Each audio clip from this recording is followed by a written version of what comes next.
It's that time of the week again. It's time for Programming by Stealth, and this is part A of Tidbit 17, recorded in December 2025, and I'm your host, Bart Buschatz.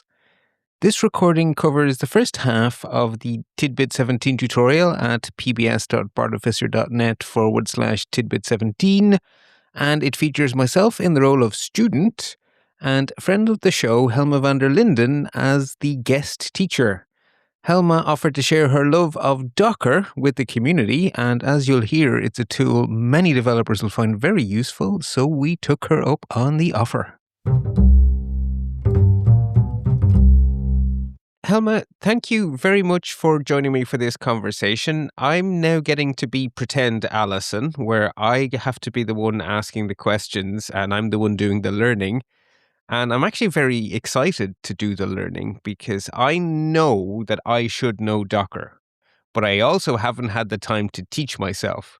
But it's much easier to learn from someone else. So you are here to help us understand this cool technology called Docker, and you're going to do it in that wonderfully Allison way of starting with the problem to be solved, so the listeners will understand why I care and why you care, and maybe why they care. Thank you for joining me, and thank you for allowing me to splurge on this information, because building one is relatively easy compared to documenting what you are doing and why. Yeah. So I came across this idea when I was listening to your episodes 177 through 181, where you explained how to install Jekyll on your local machine. And I then realized I am already past that point. So maybe I can convince you to change as well. Okay. And so there are probably two problems to be solved here. One is what they call dependency chaos. So you install Jekyll and you install Ruby and everything is global on your machine. And then you start a different project and you need a different version of the same libraries, a different Ruby version or whatever, and things start to break. Yes. That's what they call dependency hell. I've spent a lot of time there. It's not a nice place. No, it's not. And another problem to be solved is an outdated setup. And even if you have a virtual environment, like you explained in these PBS episodes, if you come back to this setup many, many months later, and you switched machines or you updated your OS, then suddenly you run into requirements that require an older version of the software you have already installed. Yeah. And sometimes it's not even possible to go back to this older version. Yeah, because the operating system has moved on, whatever, the world has moved on. You want to go to the past, but you can't because it's your production machine. So you can't uninstall security updates. You're stuck. Sure. And I noticed this when we were working on a new episode of Taming the Terminal. And it's been very, very many months or years even. Years. Yeah, between the previous episode and the current one. So the entire build setup that ran flawlessly back then didn't run anymore. Yeah. So these are some of the nightmares you run into over time. And there are several ways to work on this. In all cases, you need to isolate the project environment. And three ways to do that is one is with virtual environments, one is with virtual machines, and one is with Docker. And they all have their own version of isolation. So if I go to virtual environment, that's a lightweight way to isolate dependencies, which is what you basically did when you installed the Ruby virtual environment in those PBS episodes with Yes. chruby, Ruby install, and bundler. And I'm not going to repeat all of the install instructions, but basically summarize the steps. So you install chruby and Ruby install. Then you add your config files to your Z shell or bash shell RC files. Then you reload the shell. Then you install a Ruby version. And after all this, you install Jekyll, and only then you have your virtual environment where you can work on that project. And so the benefits are you have dependency isolation.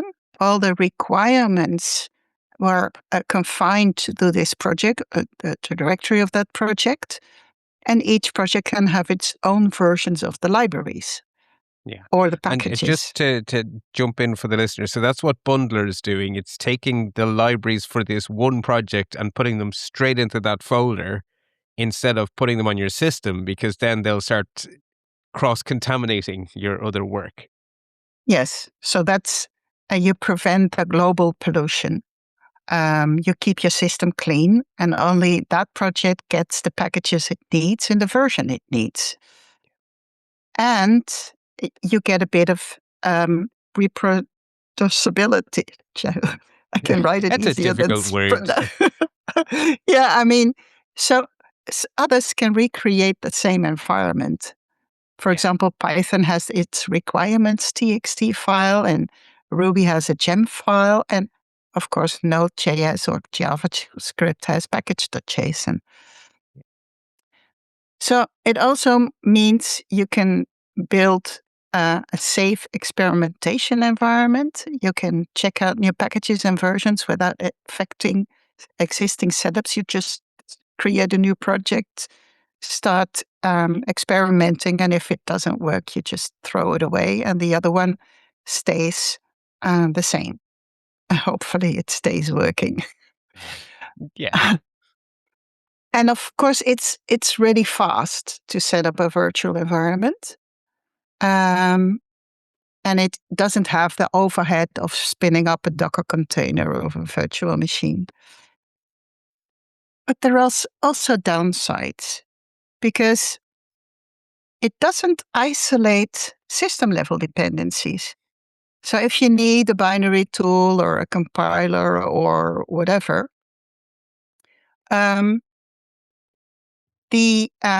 those are system-level dependencies. They are not versioned per project.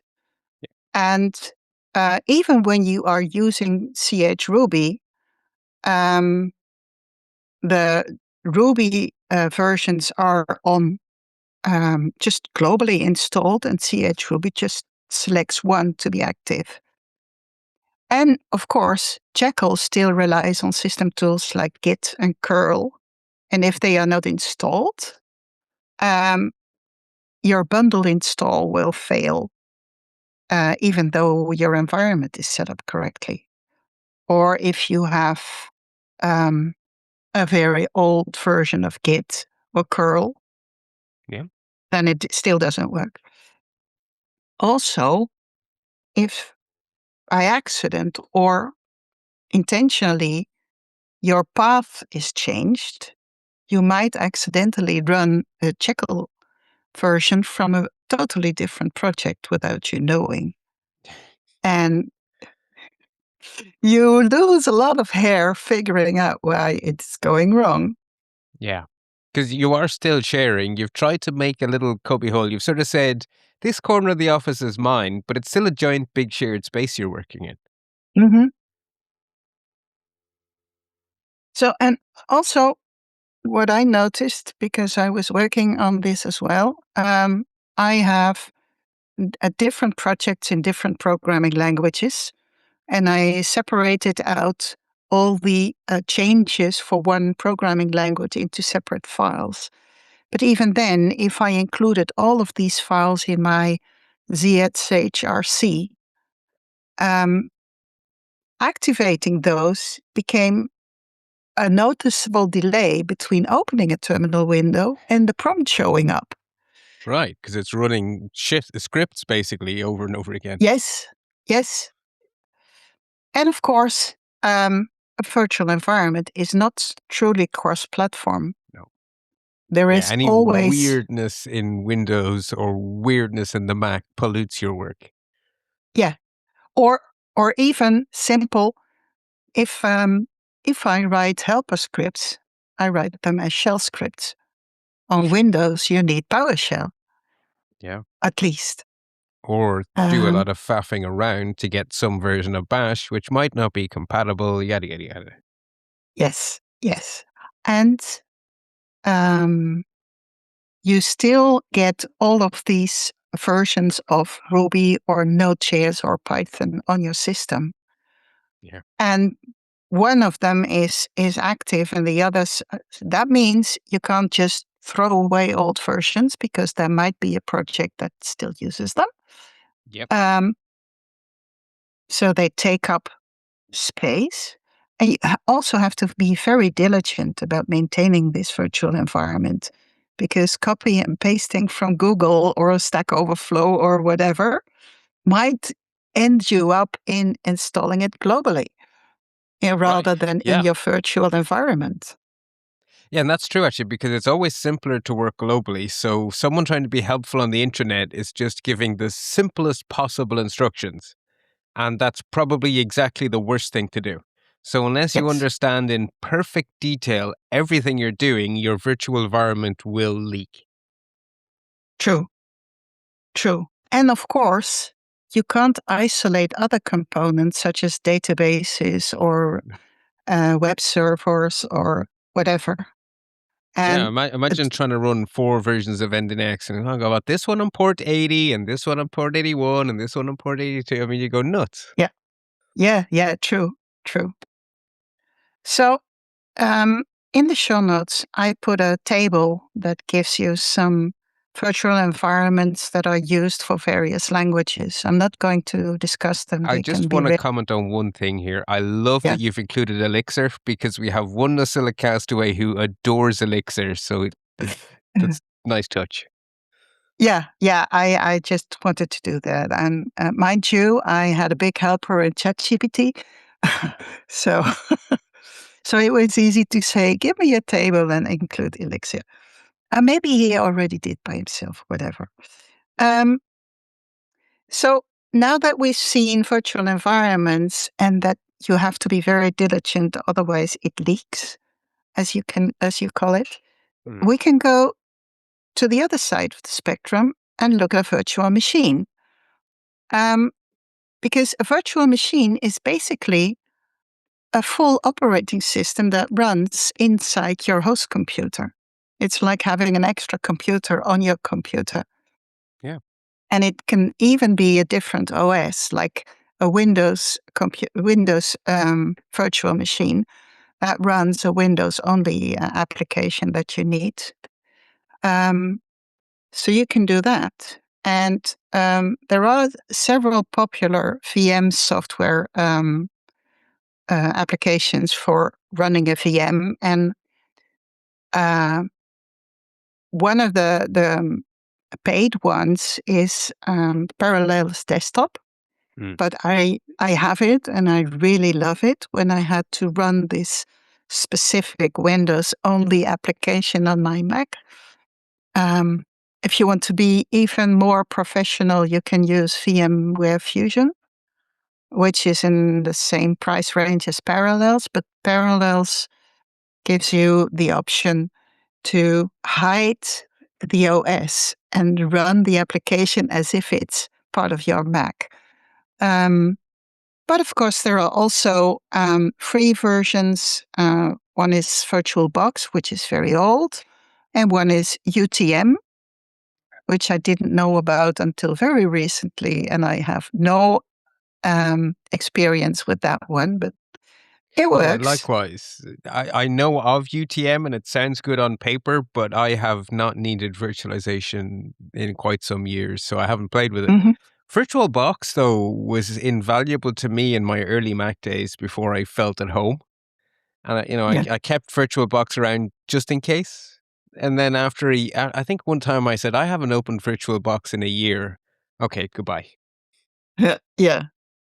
Um, yeah, I used to have various Unix and Windows applications until I ran into the problem that I had to use a Windows only application for work, and VirtualBox didn't handle the sharing with my file system right. So they suggested I should switch to Parallels Desktop, and now I'm a happy customer. Good. However, I switched tooling and I don't need this Windows only application anymore. Well, So that's good, I think. yeah, yeah. So I'm still, I think I just paid the subscription fee for another year. I'm wondering if I still need it. You could save Anyway, yourself a little bit of money. Um, yeah, true. but so what you have in the show notes, which I think is very important to call out to people, is plan for VMs when buying a computer. So you Yes. can't do this in hindsight No. because when you run a pretend computer inside a real computer, the pretend computer needs all the disk space a real computer would and all the RAM a real computer would, and it's sharing your CPU with your real computer. Yeah. Uh, and you have to maintain the operating system. So when I say patchy, patchy, patch on security bits, you have to do it on your computer. Then you have to start every single virtual machine, patch all of those, put them all back to sleep. You probably can't run them all at once because you only have so much RAM and so much Yeah. CPU.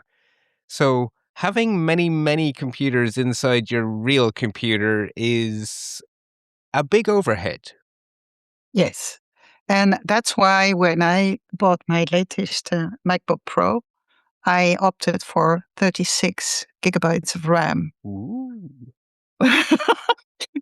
Well, it was one of those build configurations, and I I'm not working on any video files or audio files or whatever, but I want to be able to run multiple VMs without my Mac becoming slow.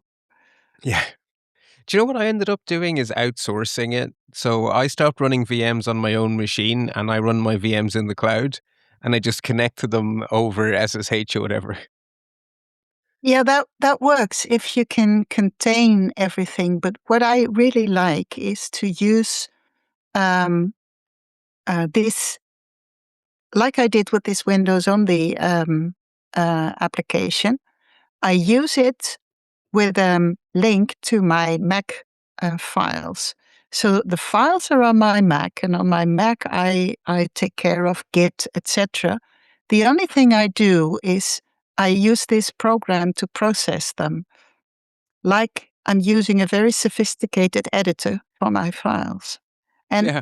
cloud based gives you all kinds of hassles to get this share to, to mount my local directory into this cloud-based workspace. The strange thing is that works really well for Windows. The RDP Ah, client handles it beautifully. But yeah, in okay. Linux world, not so much. But in Windows world, it's one of the few things that's actually easier with Windows. I think Ah, it's the only. okay. Yeah. Yeah, anyway, yeah. Okay. But Yeah, it's overkill. Basically, it, environments are brittle and a full yeah, virtual machine is a giant sledgehammer for a rather small flea. So we yes, yeah, need a halfway house. yes. So, and then you get to Docker. And in the show notes, I couldn't resist. I added the icon for the Docker. I was going to call it out. So Docker has a naval theme, shall we say, an aquatic Yeah, theme. And its icon is a cute blue whale, and there is an emoji of a cute blue whale. So hey yeah, presto, we have the emoji in the show notes. I completely yes. approve. I adore emoji. Okay. Yeah.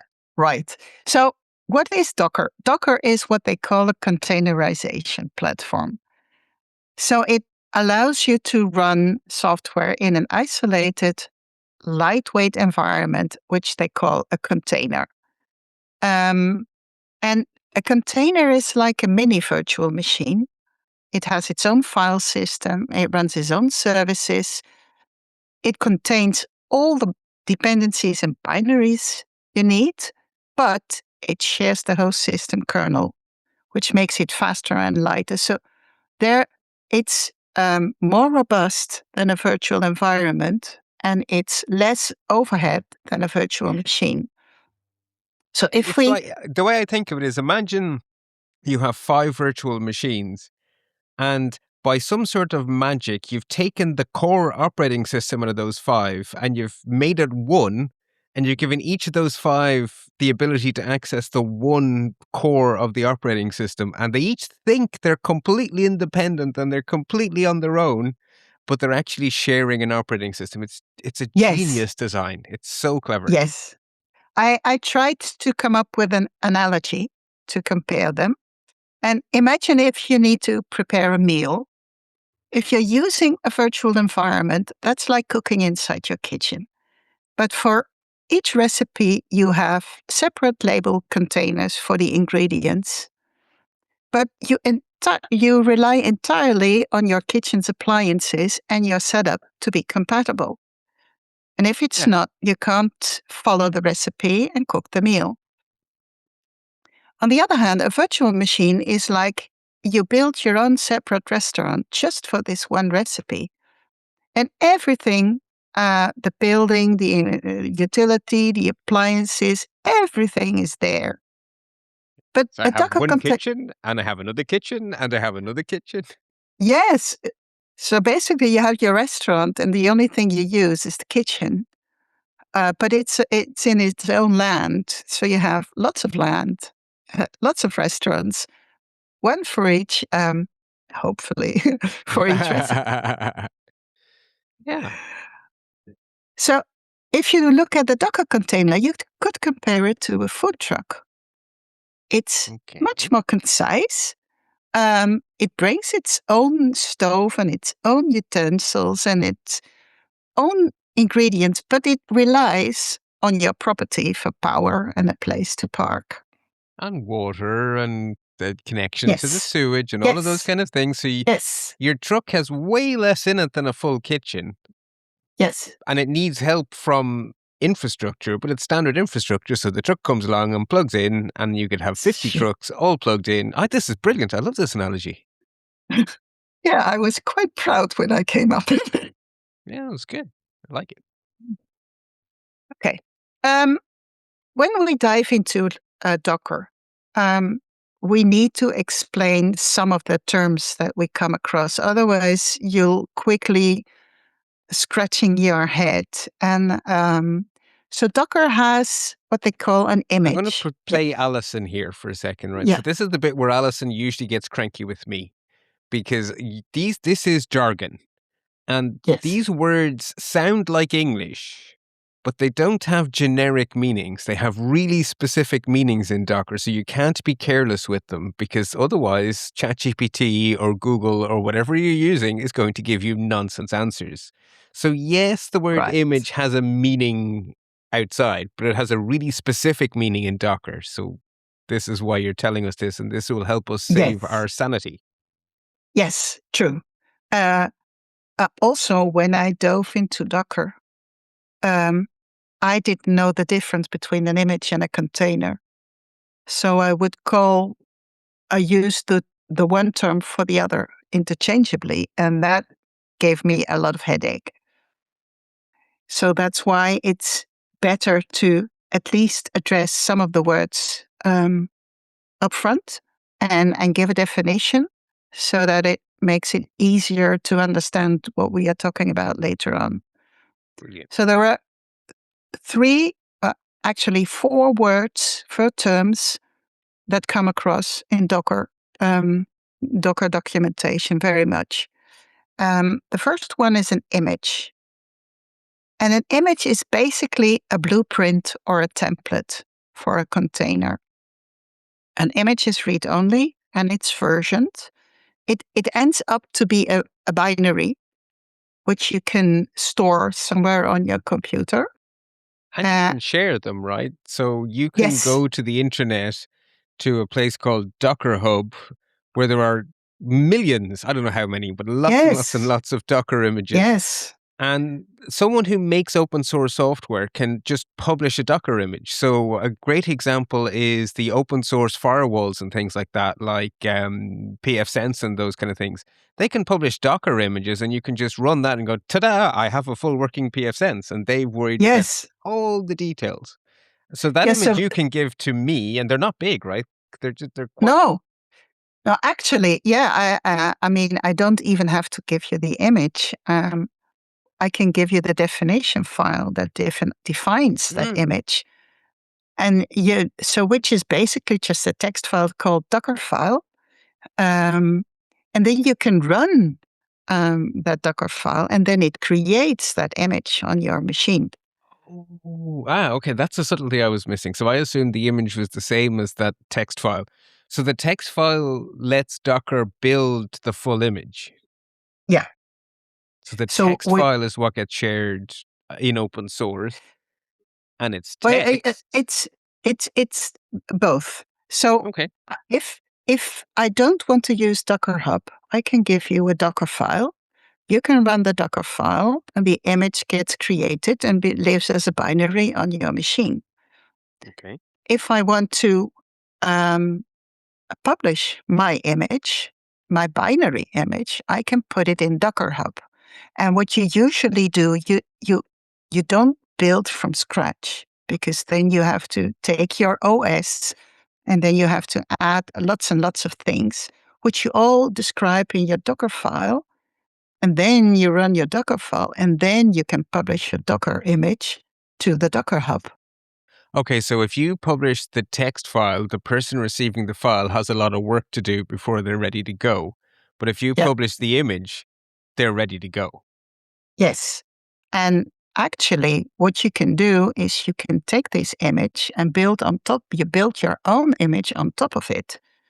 And as we will see in a later section, we build a Docker file that starts from a certain image and then adds the things that we need.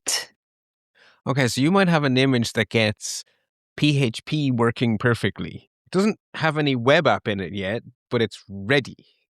Yeah. And then you would take someone else's hard work, and then you would say, take all that work and add a folder called Bart's Web App.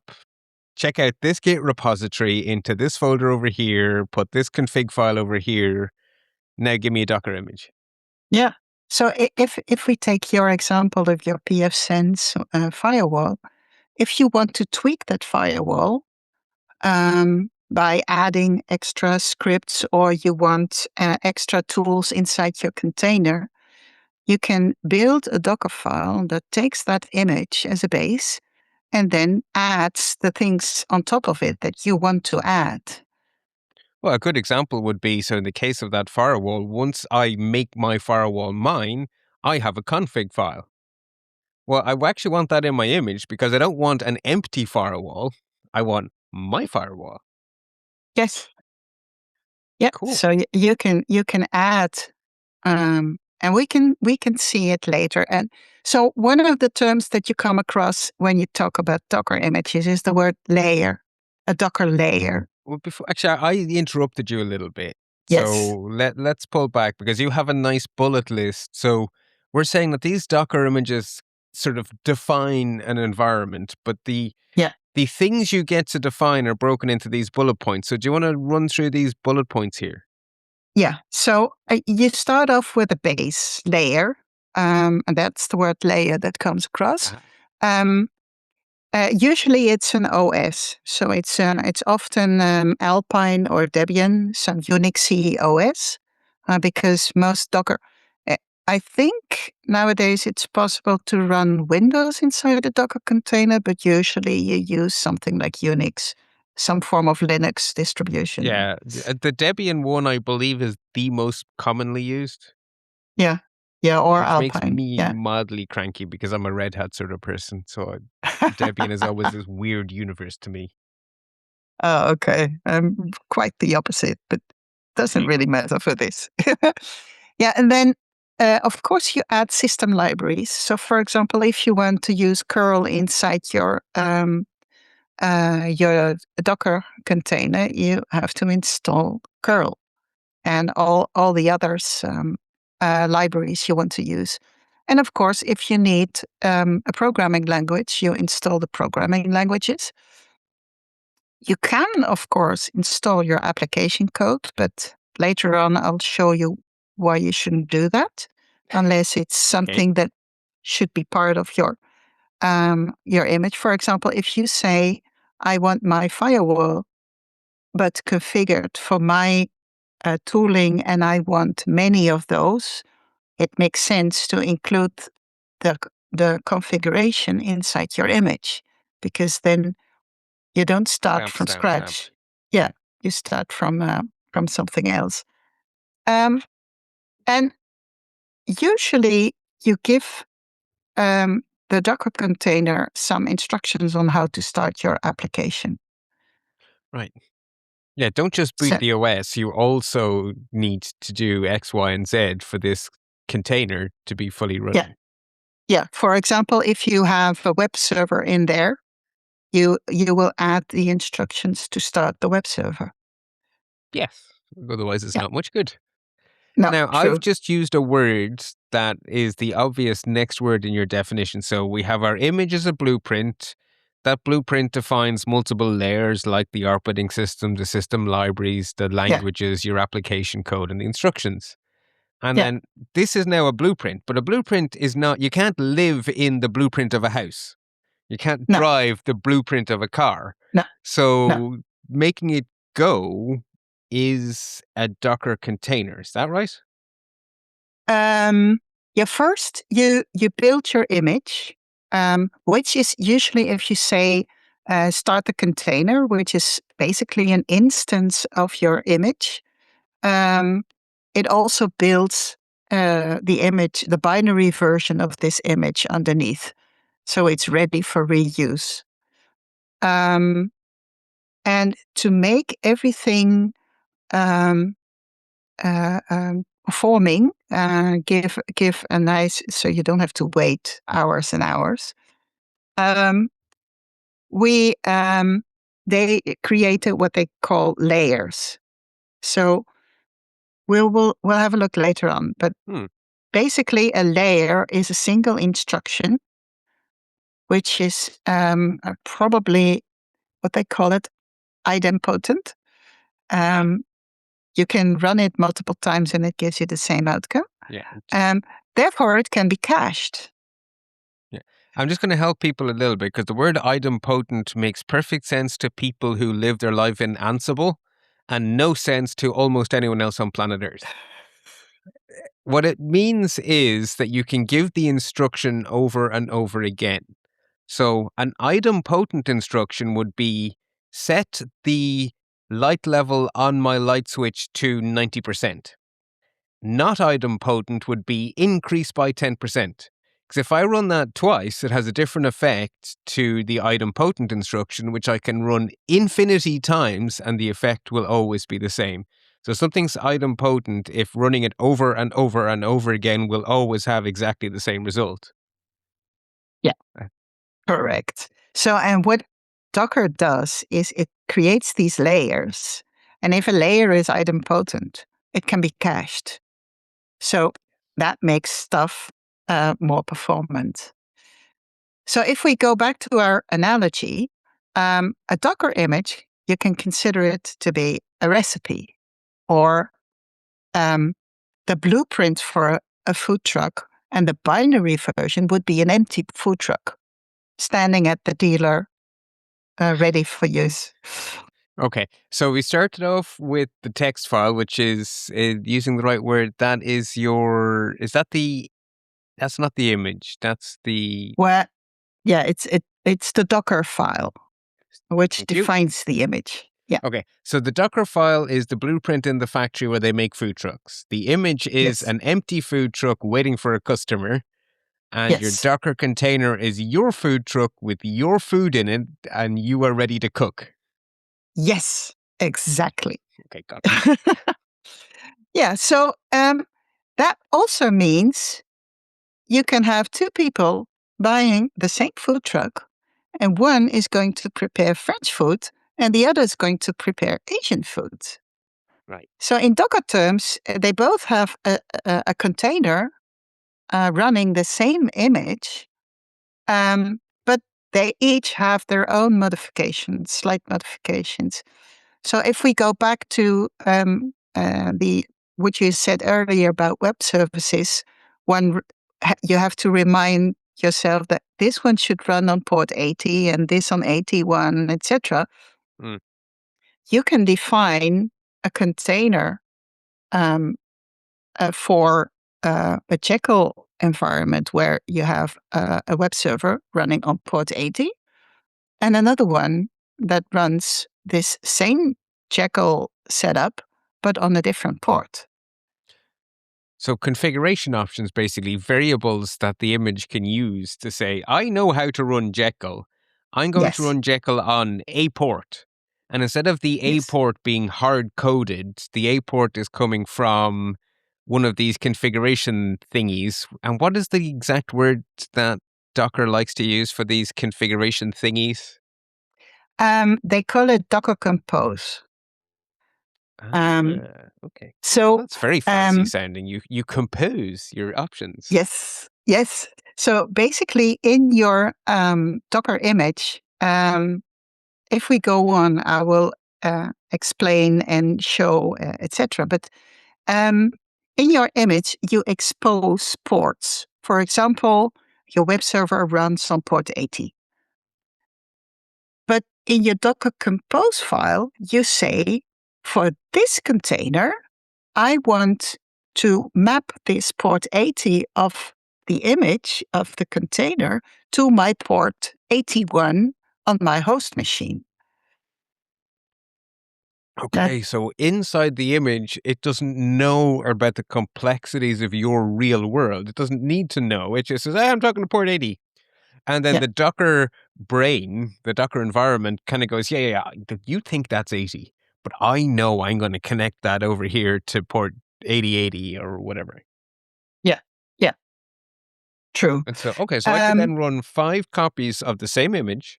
Each of them thinks they're using port 80, yeah, and 0 of them might actually be using port 80.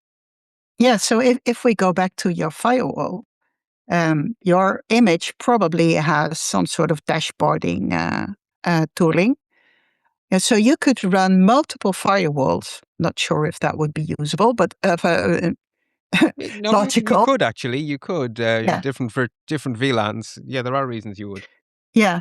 And then you could, in your Docker Compose, you could say, this version I want to run on this port, the dashboard, and that one on that port, and that one on that port. So you can have them all together if you want to. Yes.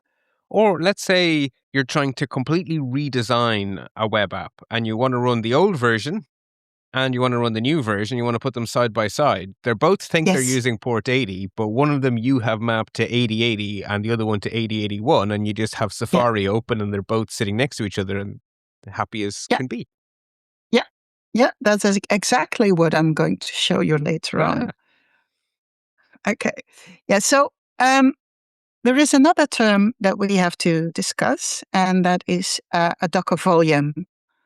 And a Docker container can store stuff inside the container, but it lives as long as the container is up and running.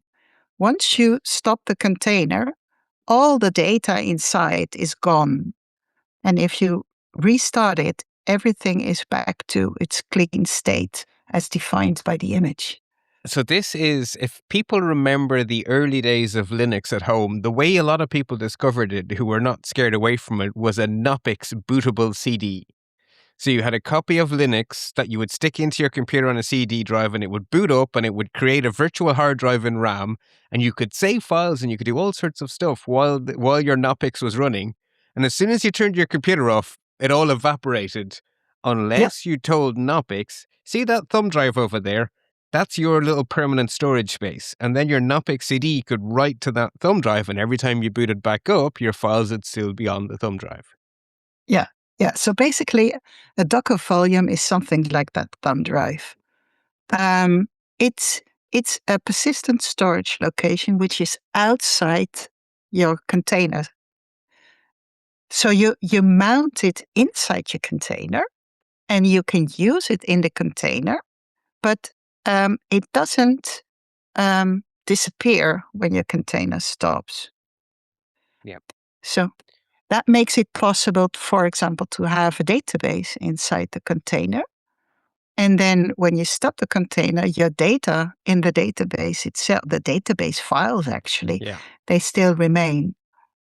And another thing that lets you do is you could then have two copies of the one image running with their own volumes. So you could Yes. have, a version of WordPress with 5 or 6 test posts and a different version of WordPress with completely different test posts, and they would not interact with each other, even though they are copies of the same original template. Yeah. And on the other hand, you could share the volume. So both instances have the same database while you are working on the different theme for your WordPress site. Oh yeah, okay. There's a lot of possibilities here Yeah. because is my data compatible with version X of blah blah blah? Well, let me Yeah. keep the volume here. I'll spin up a new Docker image with the new version, point it Yeah. at my data, and see how Yeah. my data behaves in this new version of whatever app. Yeah. Okay, very powerful. Yeah. So if we go back to our analogy, you could say a volume is the pantry where your ingredients are stored. It's not inside the food truck, it's separate, but it's accessible from your food truck. Perfect. So And yeah, if you so want, your food truck could break down and you connect a new food truck, but your pantry is still with you. yeah, yeah, or you want to upgrade your food truck, your pantry is still there. Yes. Yeah, okay. Yeah. So how can we use a container? Let me, yeah. So every project will run in its own isolated container so that for multiple versions of your programming tool, you can have I'm going to multiple interrupt you for one containers. second here before Yes. you go into the specific, right? So you've just used the word isolation, which is very important for two reasons. Hmm. It, from a practical point of view of not having spooky action at a distance bugs, it saves your sanity, which is very helpful. But there's also a massive cybersecurity benefit here. Because if you're running virtual environments, then all of those buggy versions of all of those libraries are on your actual computer, accessible to each other. And so one bit of malware can get in and start abusing this broken copy of curl from 5 years ago. Whereas these containers, they contain. So a bit of bad code, you've been forced to run a container from 5 years ago that you know is full of vulnerabilities. But the only thing anything can do is whatever's trapped in that container. So you've contained the blast radius of your obsolete buggy code. And it can't Yeah. accidentally or maliciously attack anything else in your system. Yeah. So it Apart from the on the other, pantry. Sorry, apart from the volume. So it can reach into the yes, volume, and that's your one little yes, trusted place. yes, and so you can run project A with Ruby 2.7, while project B runs with Ruby 3.1. And as long as the image and the container persists, you can even come back, as we did with taming the terminal. We have this old project that we ran a year ago for the last time, and then we can still spin it up, run an update to our episodes, and then power it down again, even though in the meantime your computer moved from, say, Ruby 3.1 to 3.5, or even from 2.7 to 3.5. Or something more dramatic could have happened. You could have been a poor, unfortunate Windows user 5 years ago when you created the image. You've now seen the light, you've bought an amazing new M series MacBook Pro, and you can just start the same image. Yeah. So there you go. it helps you in maintaining a sort of state Yeah. that you know is right and that you can use. So by default, Docker containers have their own internal file system, but you don't want to trap your code inside a container. Otherwise, one thing is you run into the potential hazard of losing everything you changed because you accidentally stopped the container. On the other hand, life goes on, and you want your code in a separate Git environment, and you don't want to put all this Docker binary glob in Git as well. So what they so what Docker uses is what they call a volume binding, where you can consider your project directory to be a volume which you can bind to an internal mount in a Docker container. And when you run Docker, your project / myjekyll site can become container / webdir / myjekyll site. And when you are inside the Docker container and you do an ls for myjekyll site, you will see exactly the same information that you will see if you run an ls on your myjekyll site on your Mac or whatever. Yeah. And so what I did is I put a little table with a summary of the concepts of the Thank image you. container and volume. That is a fantastic little table. So yeah, I'm gonna seal this here since I'm gonna try figure out if I've understood this. So our Mhm. image is our blueprint. It's a long-lived thing because in theory that could exist for as long as we need to be able to go back to that point in time. And Yeah. it defines your environment, your thing you want to build. Your Yeah. container is an actual copy of that blueprint made real that's actually running your website or doing whatever it's doing.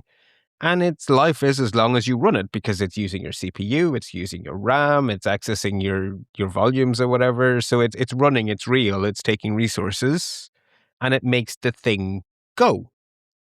And then the volume is the little bit of pretend hard drive, right? It's a little pretend hard drive that will stay around, whereas all the rest of the container evaporates as soon as you say stop. Yeah. True. Excellent. Yeah. Yeah. And that's it. So So three really important, really powerful concepts. yeah. Yeah. And Docker has this naval theme.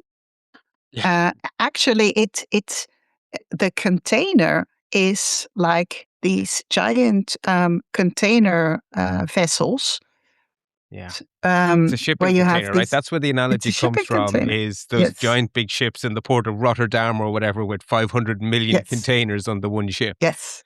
Yeah. Yeah. So um, Docker gives you this isolated environment.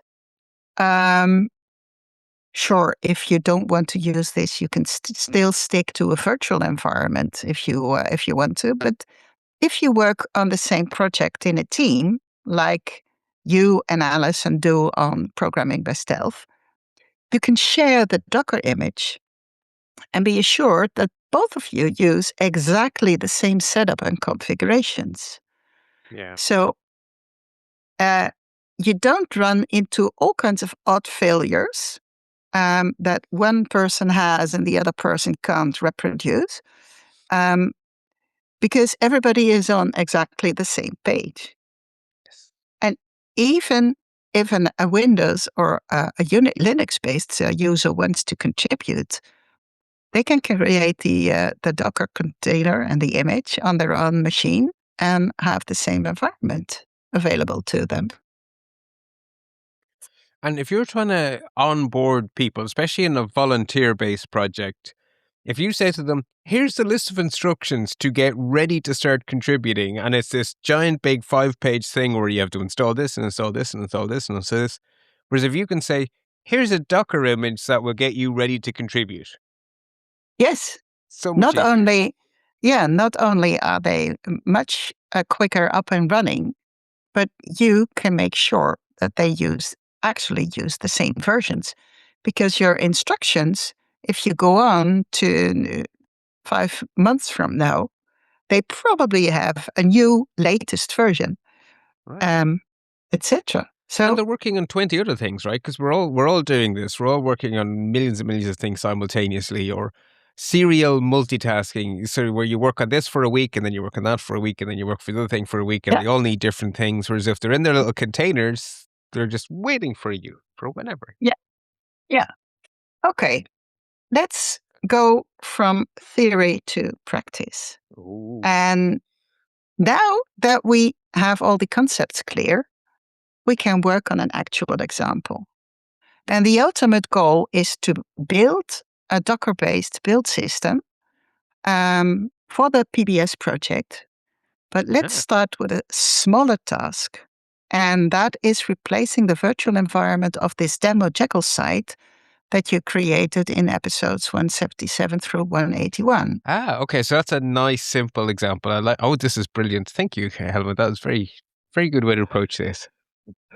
Yeah. So first thing we have to do is macOS doesn't natively support Linux containers. So you need a helper VM. Here is the virtual machine, but you need a helper VM under the hood.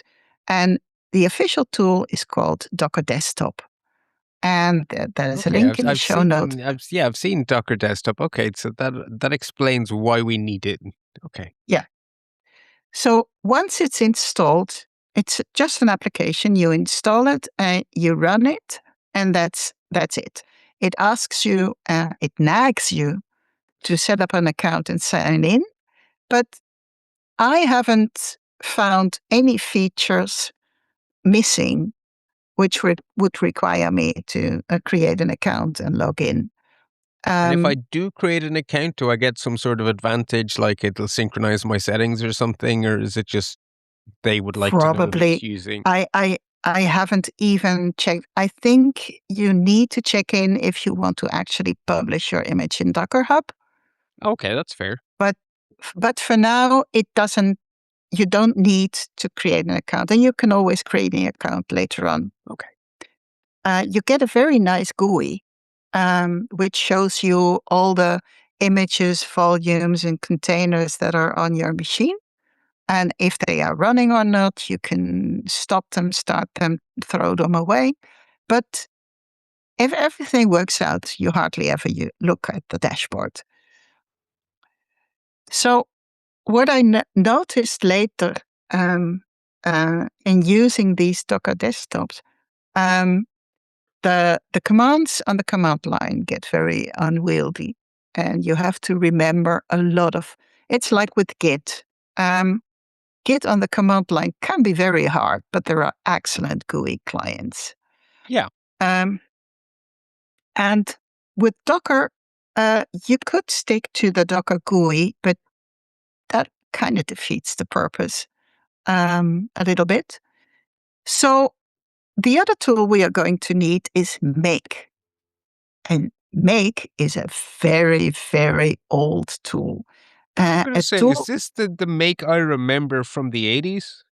yes, Okay. I looked it up at Wikipedia. It was created in 1976. Wow. And it was created out of frustration. Two Yeah. programmers had to do things over and over again, so they designed Make. Um, and it has become the default automation tool so long ago that it's actually part of your default macOS installation. It's Yeah. just there. Make the Unix world wouldn't work without make. Hmm. Because it's it's almost as fundamental as bash. Like make is just what makes the Unix world go round. Yes, true. And even if you if you want to check if you have make, you just open a terminal window, you type make, and you will get an output like no target specified and no make file found. Stop. Yeah. And see it as a make minus minus version. There is a make minus minus version. Oh, the version on the Mac is from 2006. so, so it's not getting updated a lot, but it has a long No. history. Yes. Yeah. Yeah. So what we are going to do is we will use Docker to create a self-contained environment for the local test of the website, and we will use make to execute the scripts necessary to work with the Docker environment. And this is my experience. When I leave a project for several months, I come back and I forget what were the scripts called? Which one do I run first? How do I do it? And with make, and we'll see that later, you can give your scripts a name, a sensible name. Mm-hmm. And you can even create a sort of help system that if you run make, it will tell you what commands are there and what do they do. Yeah, and so you'll Yeah. see this. So one of the things people use make for all the time is to compile software. Because actually compiling software is lots and lots of different commands. You have to call the C compiler with these arguments, and then you have to call this, and you have to call that. And the make command will Yeah. just give you things like minus minus install, which will install the software you've made. So you might have make minus minus build to do the compilation, make minus minus install to copy it into your system folders, and make minus minus clean to clean up after itself. Yeah. Yeah. So you're making your own little make targets to give things sensible Yes. names that you Yeah. will remember. Yeah. And you can be Yeah. consistent between your different projects. Yes. And not to spoil the fun, but later on we will see how we can reuse the setup that we are going to make. And so we can also reuse the make file. And so once you learn your make commands that you define yourself, you can reuse them in different projects. So we start off with a Docker file. As I said before, it's basically the blueprints for a Docker image. So the first thing to do is we have to build the image. And so in the show notes, I gave a Docker file. And that starts off with the base image. In this case, it's Ruby version 3.3. So the keyword here is from. So that's how you're saying, I Yes. want to make this image from this one. Yes. And this Ruby 3.3 is actually an image that you can find on Docker Hub. And Okay, Docker so those knows. names are published images. Yes. Yeah. So, and this Ruby image actually contains a Debian OS with all kinds of stuff, including Ruby version 3.3 installed. Right. Yeah, so it's everything you need to get as far as a working Ruby environment, which means you have to have an operating system because how else could Yes. Ruby possibly work? Yes. Yes. So the second layer is we are going to install Node.js because some Jekyll plugins use them, and it's always easy to have Node.js running in our container. Okay. So there we use a curl to install Node.js version 20. And then we do an apt-get install, which shows it's a Debian OS. It's a Debian universe. Yeah, we're in apt instead Yes. of yum, but okay, I'll Yeah. survive. Yeah. Yeah. And then we install Node.js and we do a little bit of cleanup. And this looks very much like a shell command. So run curl a shell command, install the Node.js, and clean up after ourselves. The third instruction or layer sets the working directory. So workdir/site. This means we assume that the root directory of this container is /site. Well, the project root. I was going to say, inside the so container. for all the current working directory, so that in your future commands, you don't have to give the full path. You can just say, I'm skipping ahead to layer 4, you just say docs. Which Yeah. docs? In the working site, or sorry, the working dir, which is /site. Yes. Yeah. Okay. So work dir is basically the same as cd in your macOS. So the fourth file, the fourth one is copy. We copy from the local directory docs all the files that start with gem file, and we copy it to the docs directory in the workdir site. It creates this directory and it copies these files over. And maybe you remember that I said you can mount your volume so you don't have to copy all these files. But we are now in the image. There is no such thing as a volume.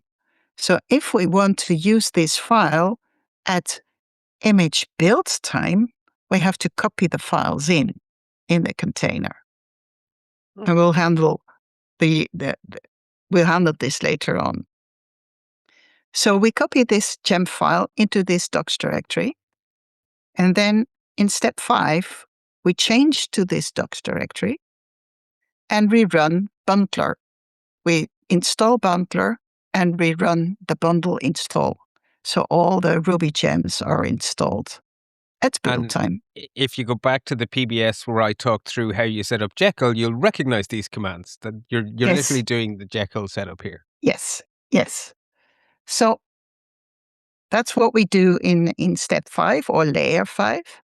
And then step 6 is we expose to the outside world the default Jekyll serve port, which is 4000.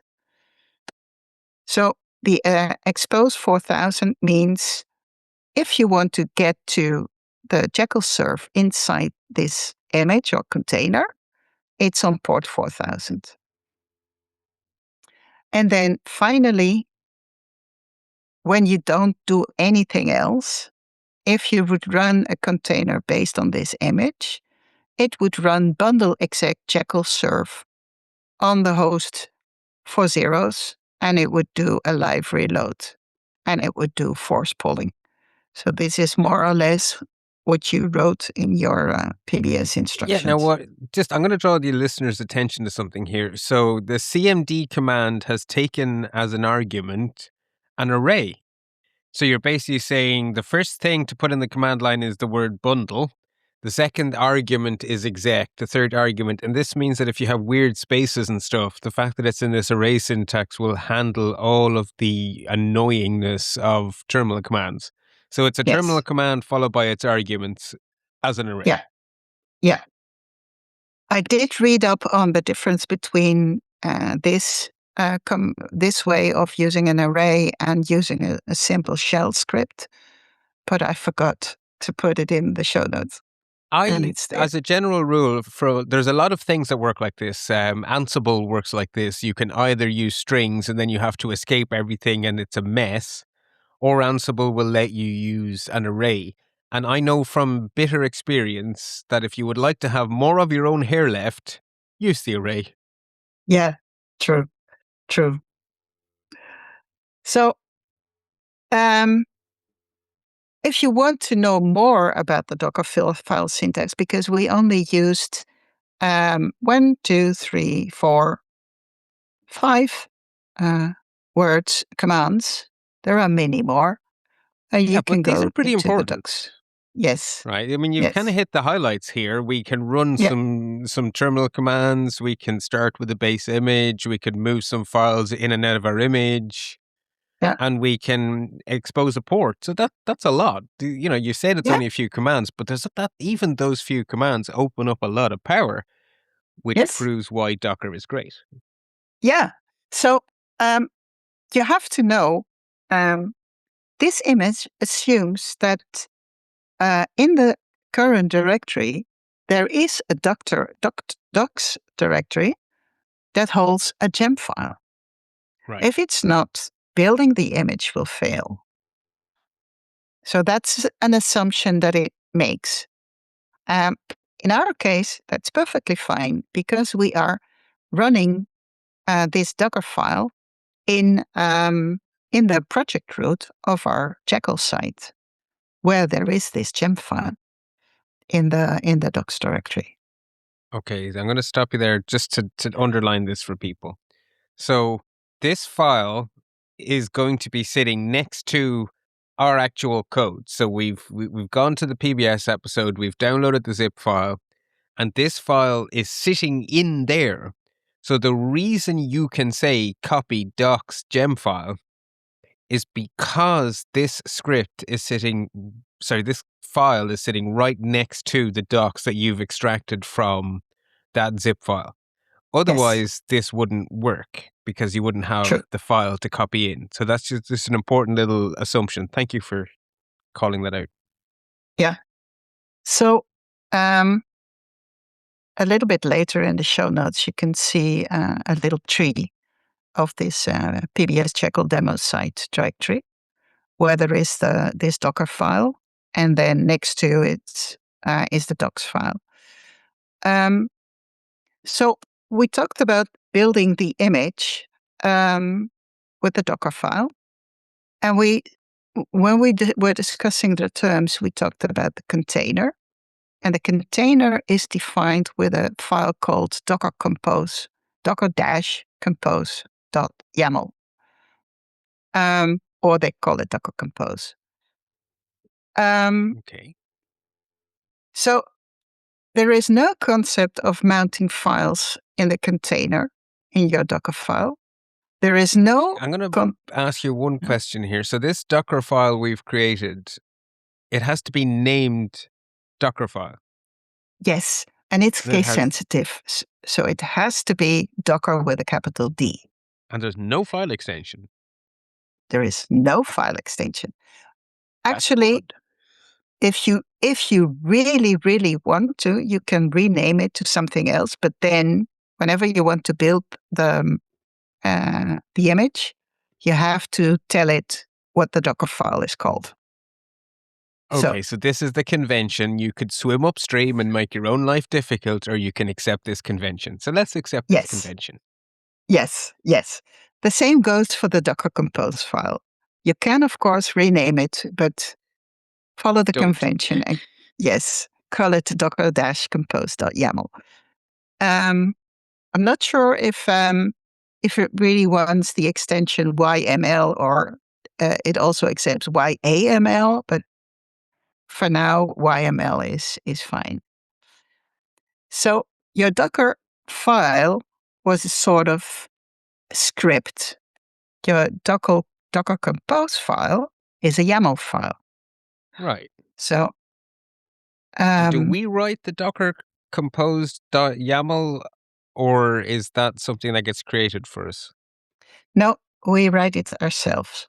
Okay. And I put in the show note one, which would be a minimal Docker compose file. Let's go through it. You define a service. Actually, if you really have a very elaborate setup, you could include in this Docker compose file multiple Docker images.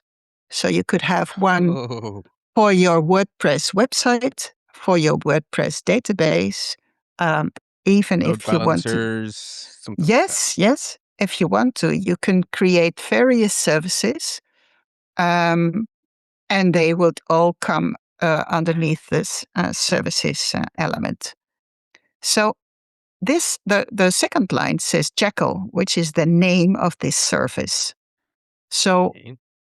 in And that's a name we get to choose. So you could have yes, called that Waffles. yes, or demo site or whatever. Whatever. Okay. Yes. Okay. The next line says build, and that and then the dot for current directory. So that means build from the current project directory. Okay. Because we are putting it in the project root, it will have the same layout of directories like the image also has. So there is a docs directory next to it. And we give it a container name. In this case, we call it demo site, demo-site. You could call it waffles or pancakes or Okay. whatever. If you want to reuse this later on, you will have to change the name of the container. You don't have to change the name of the service, but you have to change the name of the container because you can't have two containers with the same name. Perfect. Or you can leave it out, the container name, and then Docker will give it some hash, which you can't remember, and you have to look it up every time. But this works. Next up, you get the element ports, and this is where you bind your outside, so the port on your local machine to the port inside the container. So which is which? The physical port on your actual computer is first or second? First. I would have So guessed the other way around, so I'm glad I asked yes, that's what yeah. So in this case, 4,000 colon 4,000 means I find the output of this Jekyll serve on localhost port 4,000. But if I want to have it on port 80, I would write down here 80 colon 4,000. So real world port 80 is virtual world port 4000. Yes. Okay. Yeah. Now you're being So very basic here. You're saying take port 4000 and make it port 4000 and take the yes, long numbered port for the live reload and make it exactly the same on the other side. yes, yeah. So again, if you want to reuse this Docker image for another project and you want to run it side by side, you have to change these ports, the outside ports. So, and we'll see that later on if we are going to reuse this container. So we go on, and then we get to the volumes element, and there we say map the current directory on your local machine to the /site directory inside the container.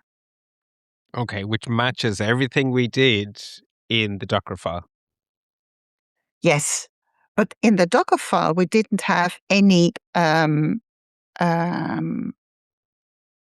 we didn't have any notion of volumes. So Yes. we had to virtually copy in the gem files in the site docs directory. Here, we already have this site docs directory because we mount the project root to the /site directory. Once again, this is a sort of a convention to call it site, but you can name it anything you want. And I must Site seems like confess, a good name. It's like, yeah, what is this container for? It's for hosting a site. Okay, we'll call it site. yeah, I must confess, in all of the Docker images I have and containers, they are called different everywhere and every time. But Well, I think site is what Jekyll uses, right? So I think so. it's a good Yeah. name. hmm So then you can also add multiple volumes. So you, Right. for example, if you say, I have a separate script directory somewhere, I could mount that in my container. So the outside world, your local machine, knows where this script directory lives. And inside your container, you could call it site/scripts if you want to. So then we go on and we set the working directory. So if you would go into the container, you would end up in the site/docs directory. Yeah. And once again, we have this command bundle exec Jekyll serve, etc., etc. And what we can do here is override the default command from the image. So in this case, we have added the argument dash dash drafts.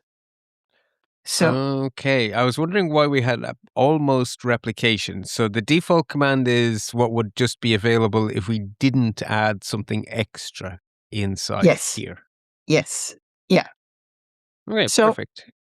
so in this case, we've overwritten it with something that looks almost the same, but you could also make it a completely different command. Yeah, so the default Um, is available, but if you want to reassert yourself and say, no, I know what the default is, but I want to do this yeah, instead, you can do anything you yeah, like. yeah. Now, I'm So very and then curious. This yeah, std in open and tty. So tty tells my Linux brain that I'm going to be able to somehow get a terminal inside this Docker image. yes, yes, yeah. So they are. I had to look it up because for me it means if these two are true, I can be able to SSH or bash into this container and use it as a sort of virtual machine. I think that's the perfect place to say it to the listeners, right? If you want to be able to connect to this image and play around on its command line, you need to put Yeah. these two lines. Yes. True. And um, if you want to really know what they mean, you can go into the Docker and documentation and figure out what it means. And I leave that up to you. So it makes it possible to just enter the container or tell the container to execute a command on your behalf and give you And the output. when you're debugging things, being able to log in and play around on the command line is very useful. Yes, it's so good. Yeah, But I guess this would be the difference in if you were using this in the real world instead of to experiment at home, you wouldn't enable those two settings in production, but you would have those two settings enabled for people developing. So you can imagine you're a real company. Your developers will have will be running their own copy of the Docker file, but yeah, they are going to leave in those two lines when they have their yeah, Docker Compose, and the production website facing the world is going to leave those out because you don't yeah, want SSH access yeah. into a production server. No, true. So that means you can use the same image, but with a different Docker Compose Compose. file. Yeah. So when you're developing, and actually the minus minus drafts overriding the default command is a perfect example again. Because if we had this universe where there was an image for the public facing website and an image for Mhm. the writers, in this case, the authors of post, they would have the minus minus drafts because they want to see what they're working on. But the public website bloody well shouldn't have the drafts Yeah, visible to the world. So you'd have the true. same Docker file, but a Yeah, different Docker compose. yeah, true. Yeah, Excellent. No, this is great. This is really cementing the ideas into reality. right. So now we have these two files. We have our Docker file and we have our Docker Compose file. So we can now finally start the container. Okay. And we do that with the command Docker compose up. So three I'm words. gonna jump in here again. And so Docker is using the same mental model as Git, where it's name of the command, name of the sub command, and then whatever arguments the sub command wants. So Docker Yes. compose is like git commit. Yeah. Or yeah, and there could be Docker something else, like there is Git checkout or whatever, right? So Yeah. Yeah. Docker Compose says, I want to make an image, and what I want to do is start it. So I say Docker Compose. Yeah. I suppose I So could actually, stop it, could I? yeah, you can do. I think it's called Docker Compose down. No, That's what I Mm, would name it. yeah. Yeah. So anyway, Docker Compose will try to start the container. Okay. Um, because the container needs an image, it starts to look for the image. If is there an already up to date image? Yes, then I can Ah. start a container. No, I'm going to build this image. So then it runs the Docker file and creates the image. Okay, so what that And means is the first time we run this is going to have a whole bunch of work to do, and then the second time we run this, it'll be way quicker. yeah, and I included a screenshot in the show notes, and in at the top you see some blue lines that you see where the commands from the Docker file are executed. I was going to say, I recognize those. Yeah, we Yeah, copy this, we set the working yeah, dir, we run this, we set the working dir. Yeah, okay. yeah, and then you see exporting to image, exporting layers, writing image, SHA-256, whatever glob, naming Yeah. the etc., etc., etc. And And okay, then so that hash is how it knows whether or not it has to do all that work again, because you can just check the hash. yes, yes, yeah. And then it goes on to build the container. And then it creates some networking stuff. It creates the volume. And it finally creates our container called demo-site. Okay, now I'm And going to then, see if I've understood this.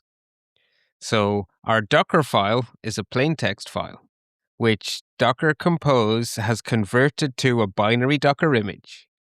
That image is then turned into a running site with the help of our, what is it called? docker-compose.yaml, where we can make our own little customizations. So that same image file could have been used with a different compose file to not have the drafts.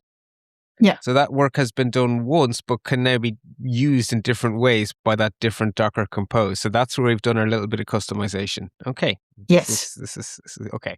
So now that yeah, it has an image and it has the mhm, Compose file, now it can run what is effectively a very, very, very efficient virtual server. yes, yeah, because it executes the command, and then at the bottom half of the screenshot, you see where it is running Jekyll serve. And it ends up with server address, and then it shows you the 4 zeros, port 4000, because this is inside our container.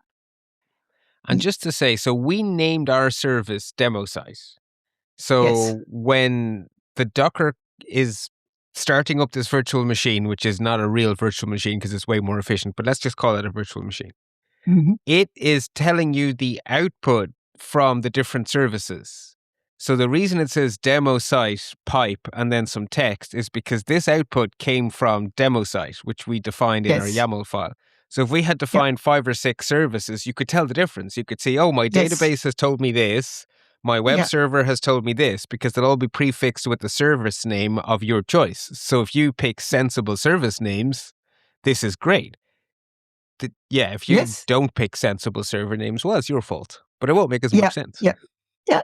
So, yeah, you understood it perfectly.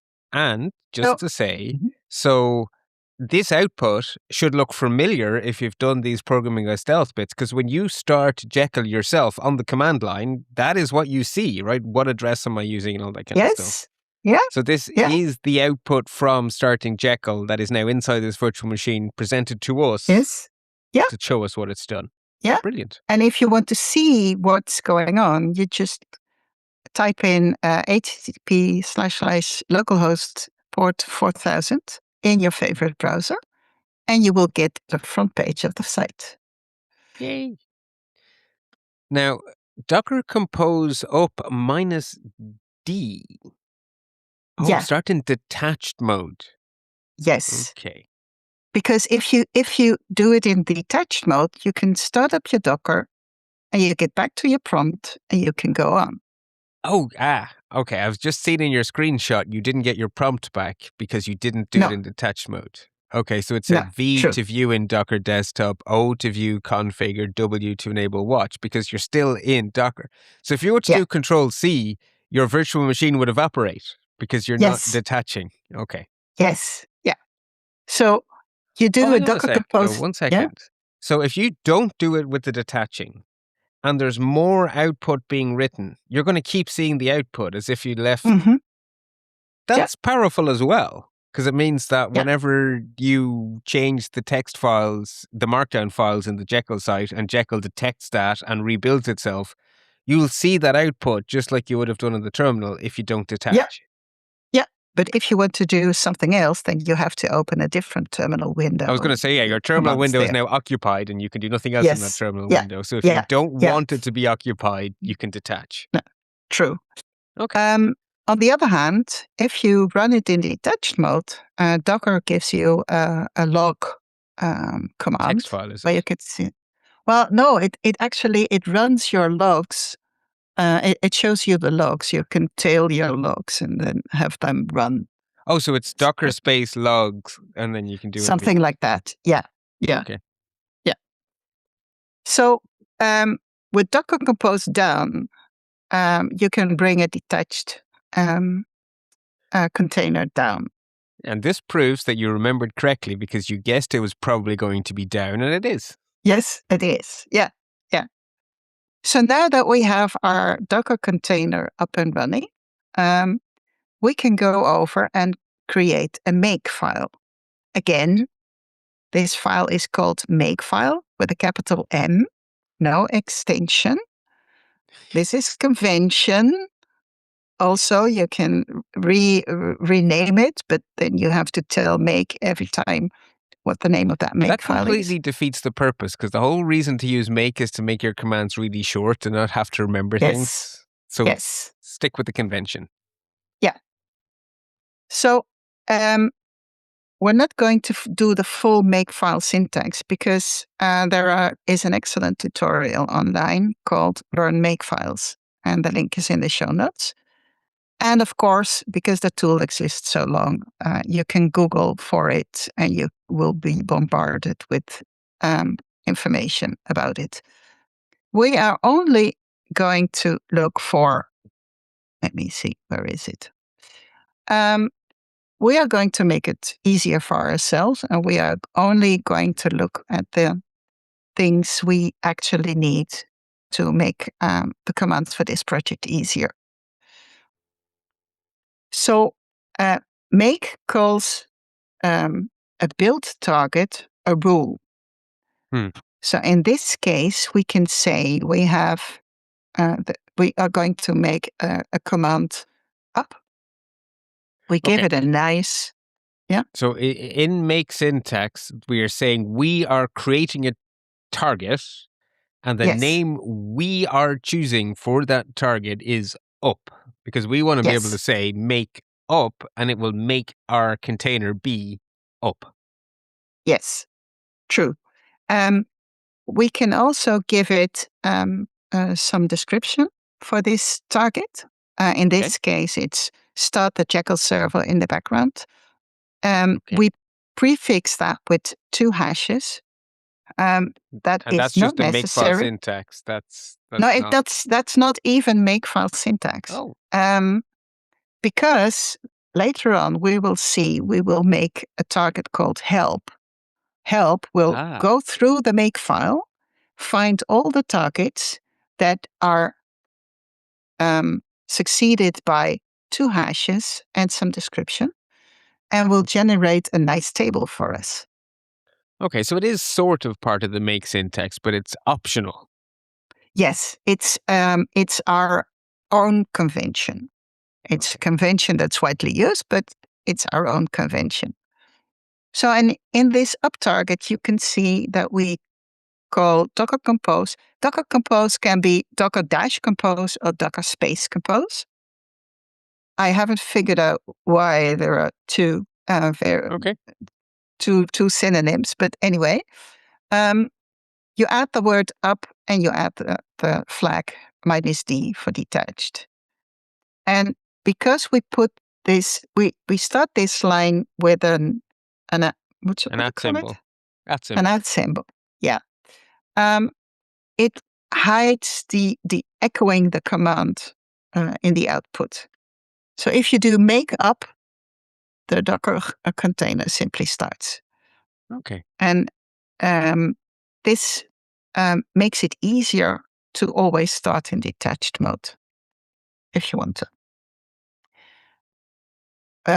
Makefile syntax requires that there is an actual tab before every line in the sort of script that starts the target, that starts this rule. So Okay. if you use spaces, that doesn't work. And Okay. I This is actually had we're it back to fail. 1976 here, right? This is why this is Yes. so fiddly. hmm So rather than typing docker compose up -d in our command line, we can now type mark space up, and then our Docker container will go up. And of course, we can make another one down to stop it, and that is Docker compose down. Makes perfect sense. Yeah. I really like your next one here, where you can do the obvious thing is like you don't want to go make up, make down. If you actually need to restart the darn thing, you want to say make restart. And you Yeah. don't have to define all the commands because you can use your targets. So you can say that Yes. restart is a down and an up. Yeah. It's So brilliant. yeah. So it runs your the other two rules before it runs. Well, basically, before it would run everything that comes underneath restart. There is no underneath. So Oh, so that's you why. could actually put underneath that, say, at echo, I have restarted. And then it would just tell you, Yes. hey, I restarted. Okay. Oh, Yes. that's Yeah. very You could. clever. Yeah. You could do that. Um, so Make was created for building software, so I can also check if files need to be recompiled. So in the um, in the true first original usage of Make, you would have a target like um, asterisk.c. So for any C file, um, this rule would run when any of these files have changed. That's why it Oh, took away a lot of the frustrations of all these guys. yeah. So if any of these files changed, then this rule should run. So if you have a rule that depends on this asterisk.c, Yeah. um, that would only be executed if there is any change in the file. Otherwise, this rule would be skipped. Aha. Okay, so I see you say in the show notes that make assumes that there are files called up, down, and restart. So Yes, at the moment, make would be very confused because these aren't files. These are things we want to true, have as Englishy terminal or Englishy true. phrases. Yeah, yeah. And so to to help with that, they included a keyword called dot phony, phony. I like it. And then afterwards, you just put all the targets That are not that you files. defined that are not files. Yeah. And again, the reason you're using words like target is because the origin of make is to build software. So your main.c is a target, and you Yeah. would want to say make main.c, and it would Yeah. check if the file main.c had changed. But in this case, up is just a shortcut, Yeah. yeah, a nice Yeah. name. So we're saying, no, Yeah. no, it's not a file, but I do want you to do this when I tell you to make it up. Yes. Yeah. Yeah. So basically, modern version of this is, for example, the scripts section in a package.json file. Yes. Yeah. And I was going to say this is very reminiscent of when we say script, because then you can say npm space run space some English word and it will yes. execute Yeah. some terminal command. So we did that repeatedly in PBS. Yes. Yeah. Yeah. Yeah. Um, so of course, you can define lots and lots of rules with targets, but Yeah. it's going to make your head hurt to figure out what was it again that I used. And Yeah. so, to prevent losing our minds, we can also create a rule called help. And in that rule, we can create some instructions, basically a grep with a sort and a log that goes through this make file and takes out all of these targets and the descriptions next to it and produce a nice list. So the only thing you have to remember if you come back to a project that has a make file is you type make or make help and then you get all the targets that were defined. Yeah. Yeah. And at the top, you can say dot default underscore goal, all in capitals, is help. So if you type make, it will execute make help. Okay.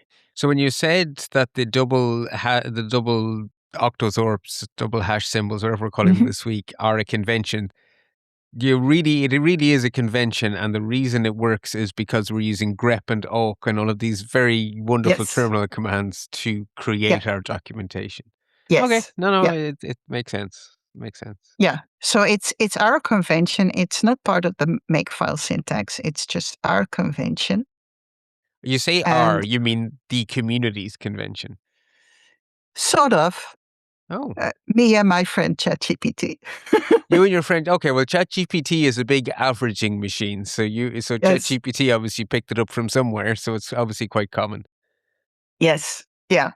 Yeah. And what it even can do is spruce up your makefile with colors. Oh So you God. define some color variables at the top, and then you can make it so that the header for your help message is in green, and all the commands are yellow, and the descriptions are just plain old black. This is very cool. Yeah. Yeah. So we're not going to read out this code, but No. that No. final make file is very fancy. Yeah. So what I did is I added a complete makefile with not only the help, the up, the down, and the restart, but also a build command to build the Docker image, a serve command where you can run, and then if you look at the actual terminal line you see below, you see there are a lot of moving parts in that Docker compose command. There are. Yeah. So this just make serve will run Jekyll in the foreground with logs and no drafts, and serve drafts will run that same command, but that include the drafts, etc. Of And course, you want. I like that you've included shell here. So we said that if Yeah. you use this TTY true, then you can have a shell. You could Yeah. remember the syntax, or if you make this your template for make files, you can just say make shell. Yeah, yeah, and there is of course an install. Should you add dependencies to the gem file, or a bundle update to update all your gems inside the Nice. container? And of course, there is a clean where you remove everything. And there is a log file, a log target, so you can show the server logs, especially handy in the detached mode. Excellent. That is a very useful. Yeah, so this is kind of nice because it's a great template to reuse, and it shows us all the Docker commands, because ultimately you've put little comments telling us what they do, and then we can see the Docker commands. That's brilliant. Mm-hmm. Right, now, we are quite a bit into this episode, so I'm going to say that we are going to draw a line under things here for now, because you have given us a very good overview of why we care. Yeah. We have learned how Docker thinks of the universe, and we have seen that theory can be applied to make a Jekyll site, which is replicating everything we did manually when we were doing the PBS Jekyll example, but now it's all self-contained and scripted, and we can start and stop it at our heart's content. And so you have continued to write amazing show notes, so we will reconvene today. Well, the listeners don't know when we're recording. This is very wibbly-wobbly, timey-wimey. But we will be back, and we will talk about how we can reuse our Docker images so that we can start to do these fun things we described, like having them in parallel with each other and all these kind of things. Yes. Yeah. Excellent. I look forward to recording the rest with you, and I'm sure the listeners look forward to hearing it all again. So, yeah, I'm going to record the intro and outro separately, so I think we can call it there. Helma, thank you very much. Okay, you're welcome. If you learn as much from Bart each week as I do, I'd like you to go over to lets-talk.ie and press one of the buttons over there to help support him. He does 98% of the work here. I'm just the stooge that listens to him and asks the dumb questions. If you go over to lets-talk.ie, you can support him on Patreon, you can donate via PayPal, or you can use one of his referral links. I really hope you'll go over and help him out. In the meantime, you can contact me at Podfeet or check out all of the shows we do over there over at podfeet.com. Thanks for listening and stay subscribed.